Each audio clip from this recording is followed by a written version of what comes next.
सबके मोर जुहार आपण मन को स्वागत करुचे घर का खाना विथ गुनगुन को संबलपुरी दिवस उपलक्षे मु आज आपण मन वेस्टर्न ओडिशा स्पेशल बरी पातालघंटार रेसिपी नहीं के आछि जहाँ पे बहुत ही कम इंग्रेडिएंट्स दरकार हुए और घरे इजिली अवेलेबल थाए। तेबे चलते देखा आप कौन कौन सामग्री दरकार हुए। मुझे 3टा टमाटो को एमती स्लाइस करके काटिकी नहीं।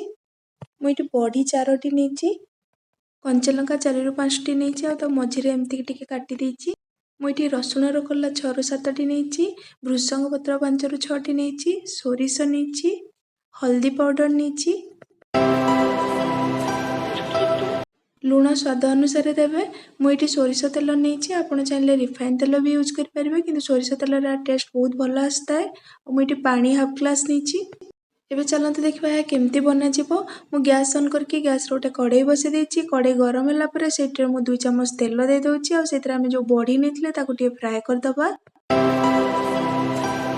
तेल गरम हो गलानी एबे हम सेतरे बड़ी को दे दबा और ताको सब आडू भलो भाबरे फ्राई कर दबा जे जाय एटा लाइट ब्राउन कलर आसी न जाईछि। देखंतु बड़ी भलो से फ्राई हो गलानी एबे हम ताको गोटे प्लेट को बाहर कर दबा। एबे हमें से सेम कड़ाई रे गोटे बड़ चम्मच तेल दे दबा। तेल गरम हो सारा पर मुझे गोटे छोट चम्मच सोरिष दे दोछि। सोरिष तेल रे फुटी सारा पर मुझे से जो भृषंग पत्र नहीं ताको दे दोछि। तापर मु जो रसुण रो कोला नहीं ताको दे दोछि और ताको भलो भाबरे किछि टाइम पे फ्राई कर दोछि।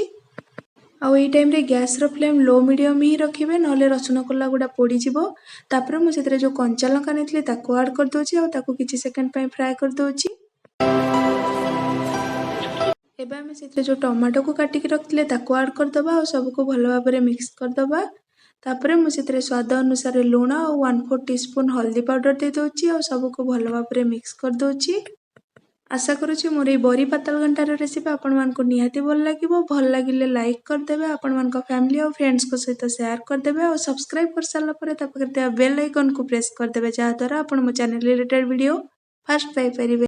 एबे हम एको कवर करके 2 ରୁ 3 मिनिट पर्यंत लो फ्लेम रे कुक होवा पे छाड़ दबा जे जाय टमाटोटा सॉफ्ट न हो जाईछि। 2 मिनिट हे गलानी एबे हमें कवर खोली की देखिबा। देखंतु टमाटोटा सॉफ्ट हो जाईछि। एबे हमें ताको ए खड़िका साहाय्य रे एमति टिके प्रेस कर दबा जहा द्वारा ग्रेवीटा थिक हबो। देखंतु एई भली भाबे ही करिवे।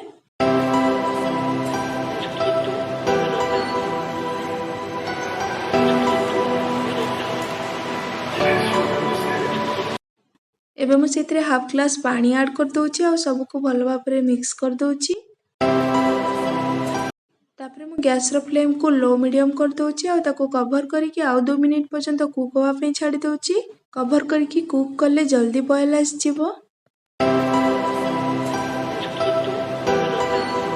देखंतु एटा केते इजी रेसिपी और बहुत जल्दी भी हो जाउछि। हमर 2 मिनिट हे गलानी एबे हमें कवर को बाहर कर दबा। तापरे हमें जो बॉडी को भाजी के रखथिले सेटा को दे दबा।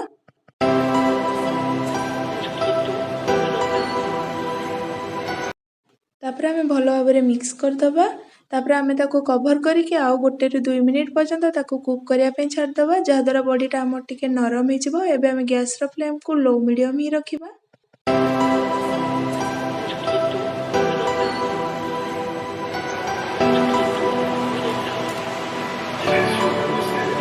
देखंतु पश्चिम ओडिशा प्रसिद्ध बरी पातालघंटार रेसिपी रेडी हो जाइछि। एबे हमें गैस रो फ्लेम को ऑफ कर दबा और ताको सर्विंग बाउल को ट्रांसफर कर दबा। आपण या को धनिया पत्र रे भी गार्निश कर परिबे किंतु या बिल्कुल ऑप्शनल। आपण या को पखाला भात किबा गरम भात सहित सर्व करि परिबे। Thank you so much for watching.